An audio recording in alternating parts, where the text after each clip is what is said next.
this week's Technique Tuesday video, I'll demonstrate how to work decreases for a peasant sock heel, also known as a forethought or afterthought heel, that create a defined diagonal line that bisects the heel. As always, if you'd like to jump right to a specific point in the video, there are direct links down in the description. So I have a sock here that has a standard wedge toe and a peasant heel. Now, the standard wedge toe is where you have half of the stitches for the instep and half for the sole. And when you work the decreases, you knit a stitch, then you work a decrease that points to the left, an SSK. You work to the last 3 stitches of this half of the round. You work a knit 2 together, which leans toward the center, and then a knit 1. And then you repeat that for the sole. What you get is a column that is 4 stitches wide that creates this sort of line of decreases, which is really nice because that's about how wide your foot is. A standard peasant heel is worked exactly like one of those wedge toes. So if you look at this sideways, this looks exactly like a sock toe, but when it's worn, what you see is the profile of this decrease line, and you have that wide line of decreases going down the side of the heel. I don't particularly like the look of this on a sock heel. It looks fine for a toe when it's rotated by 90 degrees, but I don't like it for a sock heel. What I prefer for a peasant heel is a line of decreases that forms a more obvious and distinct diagonal line like that. And that's what I'm going to show you how to do today. I have my heel stitches on the needles already. You can get to this point from a couple of different ways, depending on if you're doing an afterthought or forethought heel. But regardless of the method, when you return to the heel, you're going to put those stitches on the needle. Now I've got half of the stitches on one needle tip and half on the other. You could do this on a set of double pointed needles instead, but I'm doing it this way. So we're going to join the yarn here. So this is the beginning of the round and this is the middle of the round. And we'll be working our decreases at each, and we're going to be working our decreases at the end and beginning of the round, and then we're going to be working them at the middle of the round.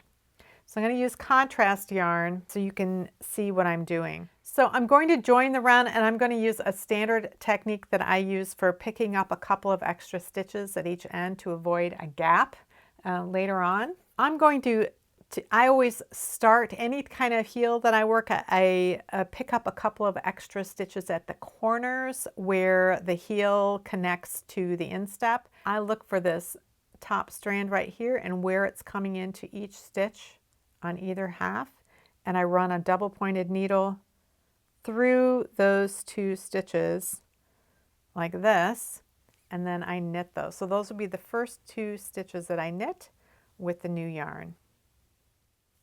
Okay, so I finished the first half. I've got my 2 extra stitches at the start of the needle, and now I'm going to work the second half of the heel, and I'm going to put 2 new stitches on that needle.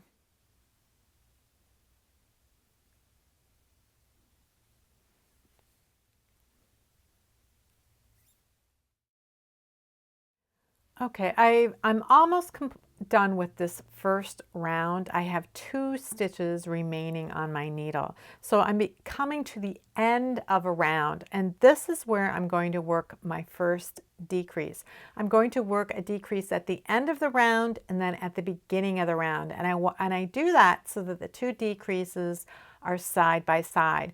If I do the first decrease at the beginning of the round and the last decrease at the end of the round, then the beginning and the end of the round are offset it looks like they're offset by a row because of the spiraling nature of working in the round. So what we're going to do in this particular decrease is we are going to have decreases pointing away from the center of the sock. So we're going to have it point toward the side of the sock. So this is the opposite direction that we would work in normal wedge toe. And we aren't going to have that extra stitch that comes after it. So these two decreases are going to be side by side. Now in this particular instance, I use an alternative method of the SSK that I really like in this particular situation. But this is how it works. You slip the first stitch as if to knit, like you would for any SSK.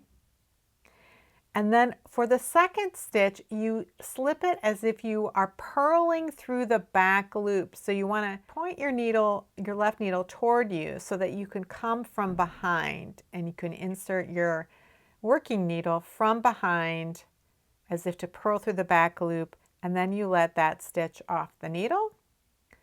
And then you work like a regular SSK where you insert your left needle through the fronts of both of these two stitches, and then you work them together. What this does is it creates a double twist in that stitch that's underneath. You don't see it directly, but it creates a twist in that stitch. It helps pull up some extra slack in that top stitch. So right here we're going to knit two together.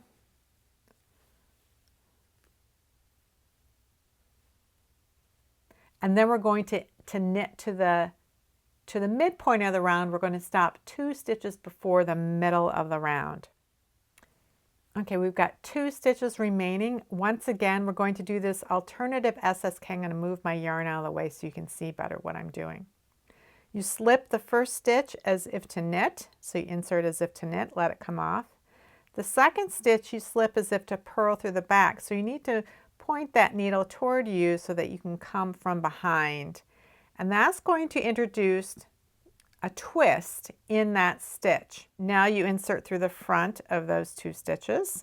So they're in position to be worked together. And so you grab the yarn and pull it through.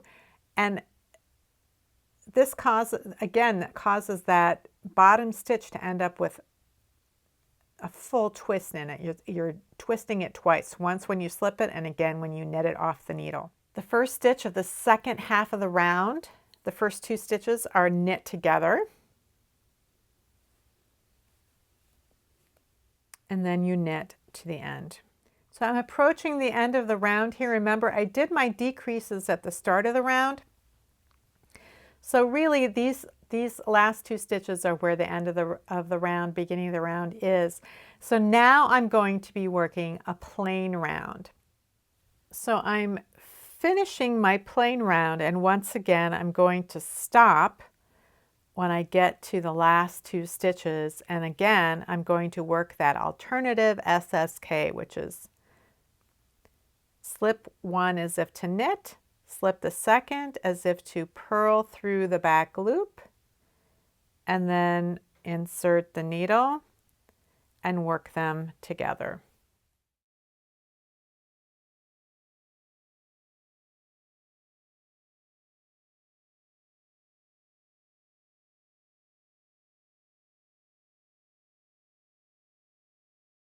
As I often mention, you always have choices in knitting, and this method of working a peasant heel is a good example of that.